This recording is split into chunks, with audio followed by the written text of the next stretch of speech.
Sa chapitre 2 est enfin disponible en précommande sur la plupart des sites de vente en ligne, mais en regardant de plus près le contenu de l'édition Blu-ray, on peut y voir qu'aucune scène coupée ou alternative n'est disponible. Sachant que le film était originalement d'une durée bien supérieure à ce que l'on a eu au cinéma, peut-on imaginer que la version longue dont a parlé le réalisateur pourrait arriver prochainement. Bienvenue à tous dans cette nouvelle séance de minuit.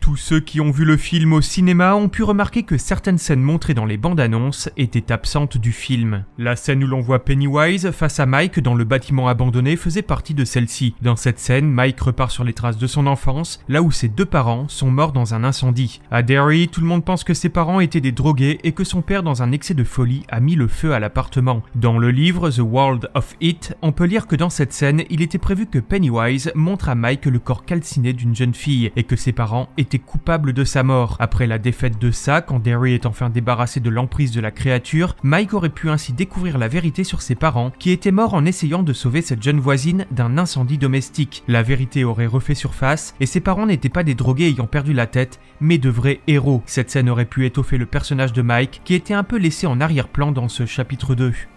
La rencontre entre Bev et Mrs. Kirch a également subi quelques coupes. Dans le trailer, on y voit quelques passages qui ne figurent pas dans la version finale. Le passage où la vieille dame met la musique en route, ou encore les mouches sur le carreau. En parcourant le livre, on peut également y voir que d'autres effets étaient prévus sur cette scène, comme cette image où l'on voit Mrs. Kirch semblant se transformer devant Beverly tout en tenant sa tasse de thé à la main. Une autre scène coupée nous montre que Bev, après être sortie en courant de l'immeuble, se serait retrouvée face à un ballon rouge sur lequel était écrit « Sweet Dreams, Baby », une scène que l'on pouvait retrouver sous une autre forme dans le téléfilm de 90 où après être sorti de la maison, un ballon jaune apparaît près d'elle. Une autre scène que l'on peut voir dans la bande-annonce montre Bev qui est attaquée sous l'eau par le cadavre de Mrs. Kirch, cette scène apparaissant dans le final alors que la bande dératée se rend dans l'antre de Pennywise. Mais d'autres scènes étaient absentes de ce film. La scène du bébé que l'on attendait tous était également absente. Prévue pour apparaître dans le chapitre 1, cette scène qui semble être effrayante n'a pas été insérée dans la version finale de Sa chapitre 2. Garde-t-il tout cela pour un possible chapitre 3 ? C'est bien possible car vu le succès des deux films, un troisième chapitre qui viendrait expliquer les méfaits de Pennywise dans le passé est fort probable. Dans le livre, on peut aussi y voir que la scène où Bev met le feu à ses cheveux était initialement prévue pour se passer en plein jour, alors qu'elle est avec Ben, près du lac. Cette scène semble avoir été tournée, mais finalement modifiée pour se passer dans l'obscurité des couloirs de l'école.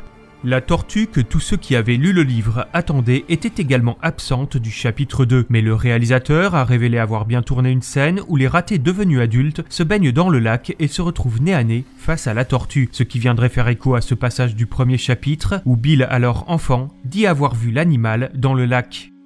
Andres Muschietti a également indiqué travailler sur une version appelée Supercut, un film venant regrouper le chapitre 1 et 2, incluant des scènes coupées des premiers montages, mais également des scènes additionnelles qu'il tournerait spécialement pour cette nouvelle version. L'une d'elles serait inspirée d'une des scènes du livre de Stephen King qui n'a pas été adaptée pour le film, et une autre qui reviendrait sur le meurtre de Adrian Mullen. Il est également possible que si ce projet ne voit pas le jour sous forme de film, il pourrait être diffusé sous forme d'une mini-série, découpant ainsi ce supercut en plusieurs épisodes.